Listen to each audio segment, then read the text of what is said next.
Fevralın 3-də gözlənilən hava şəraiti açıqlanıb. Milli Hidrometeorologiya Xidmətinin məlumatına əsasən Bakıda və Abşeron yarımadasında hava şəraitinin dəyişkən buludlu olacağı, arabir tutulacağı, əsasən yağmursuz keçəcəyi gözlənilir. Gecə və səhər bəzi yerlərdə duman olacaq. Mülayim cənub-qərb küləyi axşam arabir güclənən şimal-qərb küləyi ilə əvəz olunacaq.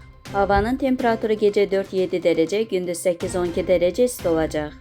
Atmosfer təzyiqi 757 mm civə sütunundan 754 mm civə sütununa inəcək. Nisbi rütubət 75-85% olacaq. Azərbaycanın rayonlarında havanın əsasən yağmursuz keçəcəyi, lakin gecə və axşam bəzi yerlərdə arabir yağıntılı olacağı, dağlıq ərazilərdə qar yağacağı gözlənilir.